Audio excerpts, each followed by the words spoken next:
I know that these humans are the real animals. I'll huff, and I'll puff, and I'll blow their house down.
Well, I'll be golly Wale Jane. I got one for you. And I want you to pay attention. I think I put this together kind of well. And it's going to tell a story, per se. I could have been a Zionist. It's very plausible. At one moment in time, I was looking at certain things and I tired of many, yet I chose otherwise. But I want you to check this out. No one in Canada should ever be afraid to call themselves a Zionist. I am a Zionist. I'm a Zionist.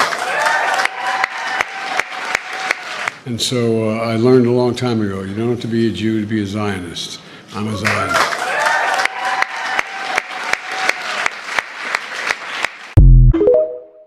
The Illuminati Jews, okay, the rich Zionist billionaires who have grouped themselves together in various organizations and control, as you will see, they control the United States of America, they control Russia, the world's supposed second greatest power, and they control even the Middle East through having the nation of Israel there in its midst, with over 400 nuclear weapons and chemical and biological weapons.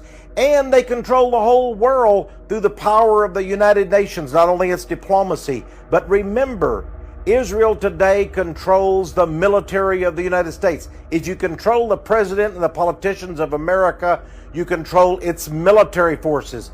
Our military forces, my friends, are on alert 24 hours a day around this globe. And I believe they are mercenaries today for the nation of Israel. And so that great city, Jerusalem, Mystery Babylon in the last days, the city run by the Illuminati and its leader. We're talking also about the United States and Russia, the combination, everything coming together in the last days.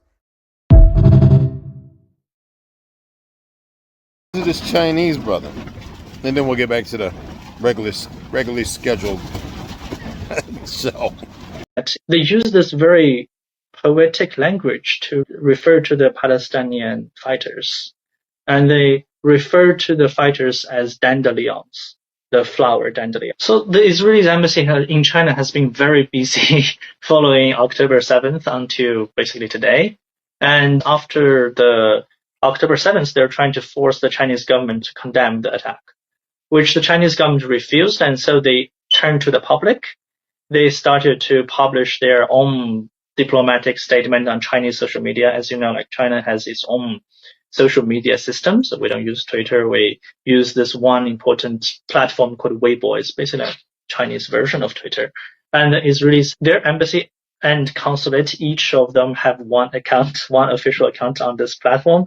So they started to spread a lot of public criticism to the Chinese official diplomatic stance, which is very rare in China's diplomatic protocol experience, because, it's a totally China-controlled platform. Normally, foreign embassies, they just tweet something like, for protocol, for like ritual type of thing, like saying like Happy New Year or something like that on those social media. They don't publicize their disagreement or dispute with the Chinese government. But the Israelis are doing that. They started to spread misinformation, trying to kidnap the Chinese public opinion on the Israeli side. The most important case is one of the hostages who was held in Gaza. Name is Noah Argamani. Her mother is Chinese and she's an Israeli citizen, while the Israeli embassy was claiming that she's Chinese national. And this is just not a correct information. This is a false information. And the Israelis probably know this from the beginning, but they don't care. And then all of those official accounts of the Israeli embassy have been emphasizing that, oh, we have a Chinese national being kidnapped in Gaza, and Chinese government should come out and do things. And some of the Chinese netizens just got cheated by this misinformation and believed that, and started to like saying a lot of things, like asking the government to like either condemn the attack or like try to collaborate with the Israelis.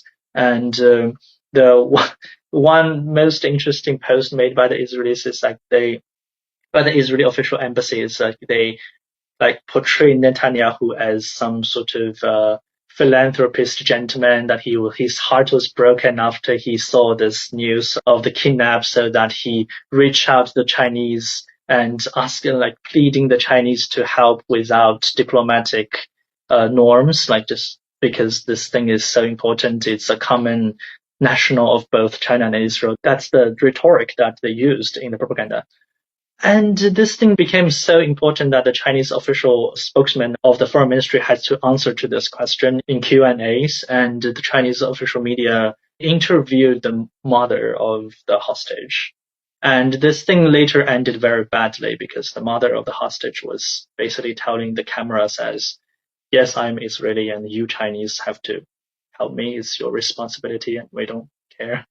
And that thing is just like making the nationalist sentiment of her supporters like fading away, right? Because they support this thing because they thought, oh, it's national of China. And then later they found out that's not the case. And probably they are not sharing the same nationalist sentiment.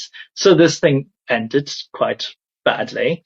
And also, another type of spreading misinformation is spreading misinformation about what is happening in Gaza. You know, like the Israeli embassy, as they have been doing in every single Western countries, they have a lot of programs to build connections with scholars, with intellectuals, with media and things like that. And during the war in Gaza, they were able to basically get one state-affiliated, very high-level Chinese scholar, like some type of authority type of figure, to speak in favor of them, said that everything from Gaza is just fake news. And he used the words that 0 person has died in the Israeli bombardment of the Baptist hospital in Gaza, because this thing just didn't happen. And that thing also did not go well, because the Chinese netizens actually like figure out this is not true. And then they started to debating him in the commenting session, and then they flooded the Israeli embassy's official commenting area on Weibo, on the platform. And it's quite interesting that Israel, the so-called only democracy of the Middle East, somehow just like don't allow people to talk on internet. They seal off the commenting section. The Israelis have been doing that constantly. They also have connected with other embassies, especially American and German embassies in Beijing. They asked the German embassy to publish a statement saying that anyone comparing Israeli policy to that of Nazi Germany is, like, they use the word like either ignorant idiots or like malicious bastards. Those are like in quotes of diplomatic statement made and publicized by the official German embassy, which is shocking in the sense of protocol. But yeah, so they have been trying to do that thing as well, but all of those things actually like failed. It's very clearly, if you get into the internet platform of China, for example, Weibo or any other platform, you would find that it's always overwhelmingly that people pro-Palestine.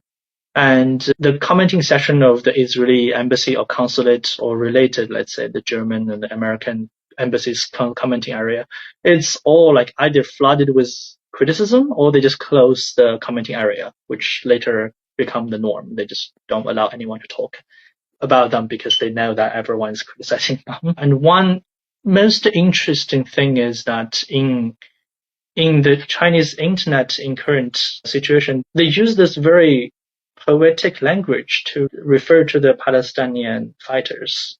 And they refer to the fighters as dandelions, the flower dandelion. And the idea is like, the comparison is saying that, oh, like dandelion is a plant that flies in the wind, right? Like looks similar to parachute forces or things like that. And another thing is like arguing that a dandelion is a plant that flies everywhere, and whenever it lands, it just survives and grows into another dandelion and things like that. So they use that to compare to the resilience of the Palestinian people, saying that whenever they broke out of the open prison of Gaza and they come back to their homeland, they will survive there. They will like manage to find their roots in their homeland. That poetic portrait of the Palestinian people and even the Palestinian armed struggle is quite interesting.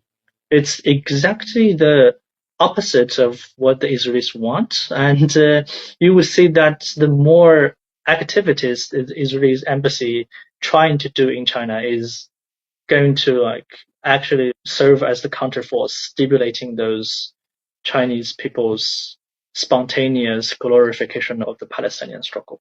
And this dynamic is probably going to continue for a very long time.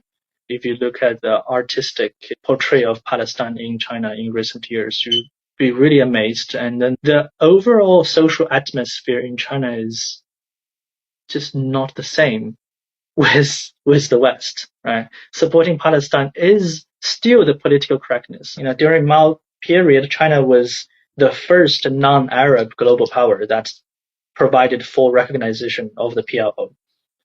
So China was like in one of the vanguards in that period. But in the last 40 years, it has made a lot of regress backward. But still, like even considering that, you would find that in the Chinese society, still supporting Palestine is still part of the political correctness of China, still part of the Chinese mainstream society's consensus. And this consensus is getting consolidated in the last 1 year because of the genocide in Gaza. And then the young people are forming an even stronger pro-Palestine sentiment and creating more works on that following the genocide in Gaza. I'll be. Not sure, but I'll be.